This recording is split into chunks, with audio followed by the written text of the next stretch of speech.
Encore une mauvaise nouvelle, je sais pas ce qui se passe en ce moment, mais Baldé s'est blessé à l'entraînement aujourd'hui. Dans un communiqué médical, le club annonce qu'Alejandro Baldé a subi une légère blessure à la cuisse gauche lors de l'entraînement aujourd'hui. Son retour sera déterminé par l'évolution de sa lésion. Quand tu sais les matchs qui nous attendent et qu'on a plus de temps à perdre, le 14 septembre on affronte Valence, le 18 on affronte Newcastle, notre premier match de Ligue des Champions. Ensuite Retafe, Oviedo et Sociedad. Le 1er octobre, c'est le Paris Saint-Germain. Franchement les gars, tout dépendra de l'évolution, mais le problème c'est qu'on connaît Baldé et c'est là où ça fait peur. Après ça arrive pendant la trêve donc ça nous laisse un peu de temps. Mais bref, en tout cas j'ai hâte d'avoir beaucoup plus de nouvelles. Ce qui veut dire que pour l'instant, vu qu'on n'a pas recruté à ce poste-là, on doit compter sur Gérard Martin et sur Geoffrey Torrens. Et je pense que cette blessure de Baldé doit énormément énerver Flick car il a demandé un latéral, qu'il a simplement pas pu avoir. Franchement les gars, la saison va être très longue. Et pas ce qui se passe vraiment, que des mauvaises nouvelles. Pour l'instant on n'a pas de stade. On veut nous créer des problèmes sur l'inscription de Rooney Bardi. On a perdu des points à la 3e journée de Liga. Et là maintenant on apprend que Baldé s'est blessé. J'espère qu'il reviendra le plus vite possible. Enfin bref, sinon vous les gars, vous en pensez quoi? Nous sur ta patience, on est. Quand vous voyez cette bande bleue là, vous savez déjà c'est une mauvaise nouvelle. Venez, on annule la saison, c'est bon ou pas? En gros, Alejandro Baldé a subi une blessure légère. Un mineur au biceps fémoral droit. Et quand il sort cette phrase-là, que son retour dépendra de l'évolution de sa blessure ou je sais pas trop quoi, mais qu'ils sont pas bons. Heureusement que Flick est rentré dans le mental de Gérard Martin. Le GOAT, s'il te plaît, on va faire une vidéo à part. Vieux père, pardon. Parce que le calendrier... Après, il est bien rentré contre le Rayo, hein. Attention, blague à part. C'est au mois de septembre, contre Valence, où ça devrait aller. Mais bon, au vu de nos perfs. Newcastle à St. James Park. Gérard Martin, est-ce que tu es prêt? Gérard Maldini, Martin, s'il te plaît, sois prêt. Ensuite, Retafe, mon Dieu. Le Real Oviedo et Sociedad. Ça promet. Ce qui a fait la force du football l'année dernière, les blessures, elles sont arrivées tard. Il y a eu la Yamal en fin d'année civile 2024. Sinon, en vrai, t'as eu quelques pépins, mais c'est à la fin de saison où Baldé et Koundé nous ont manqué au pire des moments. L'année dernière, malgré que Deco ait dit à la fin du mercato qu'on avait fait nos devoirs, à Skip, on l'a vu et on le savait déjà qu'à la moindre blessure, on était cuit.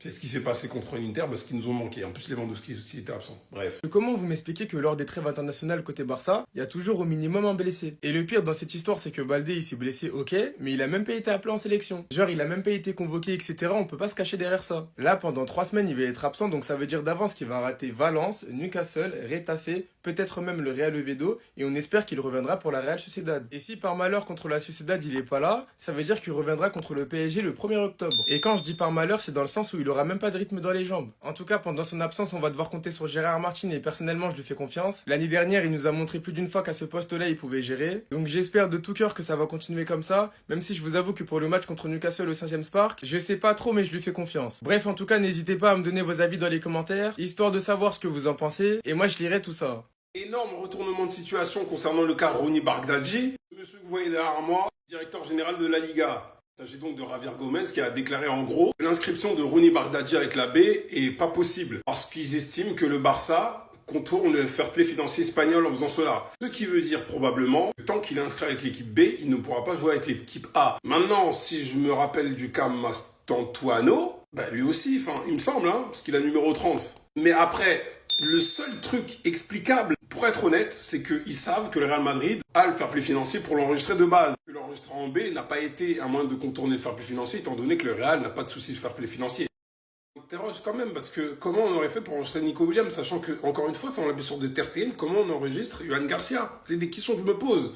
Mais sinon, à part ça, je comprends pas. Je ne comprends pas. Là, pour le coup, je vais pas dire, ouais, la Porta, Déco, machin. Même si ça montre, n'empêche qu'on n'a pas de place pour le fair play financier à 2 millions. Enfin, pour un salaire de 2 millions, 1,5 million. Bon. Si un joueur de Copenhague devra attendre, le temps que ça se décante. Mais, on en a marre, sérieusement, en fait. Que ce soit Tebas le fautif, la Porta le fautif, Déco le fautif, un tel le fautif, je m'en fous, en fait. On veut juste parler football à la base. En tout cas, malheureusement, celui qui paye les pots cassés encore une fois dans l'histoire, c'est Flick, surtout. Visiblement, c'est pas parce qu'on ne joue plus que le jeu s'arrête. Nous venons à peine de finir le mercato, Rooney Bardi a été inscrit en équipe B et on nous envoie déjà un tacle. Gomez, DG de la Liga, a été interrogé sur Bardi et il en a profité pour avertir le Barça. Tu enregistres un nouveau joueur pour la B qui a un plus gros salaire que certains de l'équipe A. Si tu veux mon accord, il va falloir l'enregistrer dans la A. Comme je vous l'avais dit, il nous avait dit de l'inscrire en équipe A pour je ne sais quelle raison. Je sais qu'il y en a qui feront la polémique entre Rooney Bardi et Massantuno, mais le problème, la différence entre le Real et le Barça, même si c'est injuste, et même si Massantuno est inscrit en équipe B, c'est que le Real a sûrement la capacité de l'inscrire en équipe A. Donc dans tous les cas, vous voulez que la Liga lui reproche quoi? Alors que le Barça, nous savons en aucun cas si nous avons la capacité de l'inscrire en équipe A. Donc on l'inscrit peut-être en équipe B pour contourner le fair play. Les gars, regardez Lamine Yamal, il rigole avec le traître. Franchement, il me déçoit.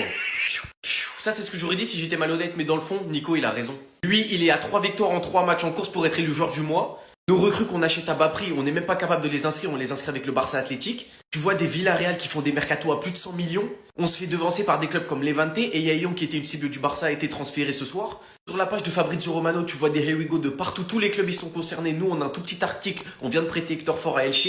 Tu vois tous les clubs, ils sont là, ils s'amusent, ils suivent des sagas. Même Nicolas Jackson, j'aurais préféré le vide plutôt que de rester là à regarder tout le monde. Parce que au moins, tu vibres. Au moins, t'as des émotions. Nous, on est là, on regarde, on scrolle. Et sans parler de Liverpool, les clubs de Première Ligue, ils sont là, ils se font plaisir.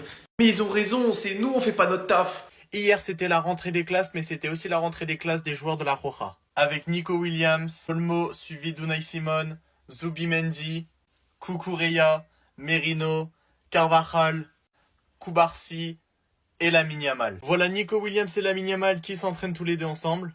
Et déjà une mauvaise nouvelle du côté espagnol. Officiel, Fabian Ruiz est forfait avec la Roja, le milieu espagnol souffrait d'une douleur musculaire. Les examens médicaux ont confirmé son forfait et il quitte le rassemblement. Et Dani Carvajal a parlé sur Lamine Yamal. C'est l'un de nos meilleurs joueurs ici en équipe nationale. Et ce n'est pas facile à gérer. Mais on voit que sur le terrain, il travaille dur, il continue à faire des matchs exceptionnels, et c'est là-dessus qu'il se concentre. Il faut aussi que les gens comprennent que c'est compliqué. Lamine Yamal est un jeune de 18 ans qui est une figure clé d'un club comme Barcelone, l'un des meilleurs clubs du monde. Qui fait la différence et il a signé un contrat important, son profil a énormément grandi. Bien que ce n'est pas facile à gérer, il faut être bien guidé. Gardez les pieds sur terre et on fera des erreurs comme nous tous. Mais au final, si vous êtes performant sur le terrain, vous donnez tout, eh bien ses qualités sont indéniables. Il pourrait être l'un des joueurs les plus chers de notre époque. Bien sûr, du coup, les supporters du Real Madrid s'en prennent à Dani Carvajal à cause de son opinion sur Lamine Yamal et les décisions d'arbitrage. Pendant la trêve internationale, il devrait être obligatoire d'ignorer tout ce que dit Carvajal. C'est totalement logique, il va pas cracher sur Lamine Yamal alors que c'est son coéquipier.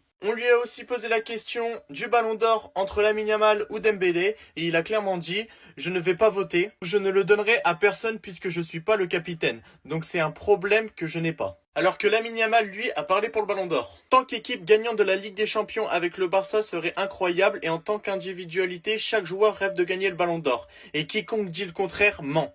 Et il a rajouté bien sûr, et être déjà dans la conversation à 18 ans, je pense que c'est quelque chose qui doit être valorisé. Et j'espère que ça arrivera. J'espère aussi pour toi. D'ailleurs, Lamine Yamal a parlé en disant Ligue des Champions ou Coupe du Monde, puisque je participerai aux deux, je dirais les deux. Franchement, ça c'est une belle mentalité et j'espère pour lui qu'il gagne la Ligue des Champions et la Coupe du Monde. Sinon, à part ça, Rooney Bardi sera disponible pour Valence. Il a effectué un contrat équipe B, mais avec l'aval effectué par la direction, il sera disponible sans problème. Donc ça c'est cool, on pourra compter sur Rooney Bardi pour la saison. Il n'y a pas que lui parce que Marc Bernal a été promu en équipe première par le club et inscrit en Liga. Du coup, il portera le numéro 22. Midea, nouveau partenaire principal du FC Barcelone à partir de la saison 2026-2027. Donc voilà là où sera le partenaire Midea, il sera sur la Manche. S'il y a bien une chose qui est sûre, c'est que le message de flic concernant les égos, ça a fait le tour et tout le monde est en train d'être interviewé sur ça et en train d'y répondre. L'année dernière, nous avons tous couru les uns pour les autres, pas pour la gloire personnelle. C'est comme ça que les équipes remportent des titres en laissant leur ego de côté. Lamine Yamal lui a dit « Je ne pense pas que ce soit une question d'ego, ce n'était tout simplement pas notre style de jeu. Nous n'avons pas commencé avec la même intensité qu'à la fin. Il a raison, nous avons commis beaucoup d'erreurs et nous devons nous améliorer. » Olmo sur les propos d'Hansi Flick. Si Flick dit quelque chose en public, c'est qu'il nous a déjà dit « Il n'y a aucun problème, les relations au sein de l'équipe et du club sont très bonnes. » La question a aussi été posée à Fermin qui a répondu « Oui, nous savons tout ce que nous devons faire. Je souligne ce que je disais, être unis, toujours penser à l'équipe et c'est sûr que les choses iront bien. » Moi, je pense que beaucoup de personnes sont en train de trop en faire pour rien, les gars. On n'a joué que 3 matchs à l'extérieur. Certes, Lamine Yamal et Rafinha arrivent cette saison avec un statut totalement différent. Mais au vu du vestiaire uni qu'on a et surtout de la polémique qu'on a actuellement concernant les soi-disant égaux, je pense qu'après la trêve, ce sera un truc dont on n'en parlera même plus. Et si ça persiste, Flick fera des choix dans tous les cas. Enfin bref, sinon vous les gars, vous en pensez quoi? Ramenez-nous sur ta pensée, on s'ennuie. Eh Pedri, fais attention hein. Non, parce que ça commence à faire beaucoup et j'aime pas ça, je te le dis. Mon idole hors André Iniesta, David Silva. Fiu, fiu. En faisant quelques recherches, on lui a demandé quel est ton stade préféré hormis le Camp Nou, l'Etihad Stadium. Un joueur que j'admire, à part Iniesta, c'est Kevin De Bruyne. Qui signerait-je pour le Barça? De l'équipe nationale, Rodri, de l'étranger, Haaland. Et Pep Guardiola, j'ai retrouvé une déclaration, j'ai froncé les sourcils. Sur Yamal et Pedri, il a dit ils sont trop bons, ils ne sont pas à vendre. Et il me l'a dit le président. Ça veut dire qu'il est allé au renseignement. Je ne dis pas cela avec ironie, Barcelone a recruté plus de joueurs de City que l'inverse. Évidemment, c'est à prendre à la rigolade, j'espère, mais ça me permet d'en venir là où je voulais en venir. Pedri va faire toute sa carrière au FC Barcelone parce que c'est la plus belle chose qui soit arrivée à ce club ces dernières années. Il y a 6 ans, jour pour jour, le FC Barcelone signait Pedri de Las Palmas. S'il y a bien une seule chose de positive que je retiens de l'ère Bartomeu, c'est la signature de Pedri. Je sais pas c'est qui l'a vu, je sais pas c'est qui a fait la transaction, mais sachez que ce gars-là, il est à l'origine du bonheur de beaucoup d'entre nous aujourd'hui. Pedri, c'est le Barça c'est Pedri, et c'est magnifique comme ça. Mon frère, la légende, on n'a pas fini de l'écrire. Cette année, on s'est fixé des objectifs, mais on va garder le silence pour l'instant. Donc, vous en pensez en commentaire, les gars, j'espère que vous amenez, vous êtes des bons, nous, on avance.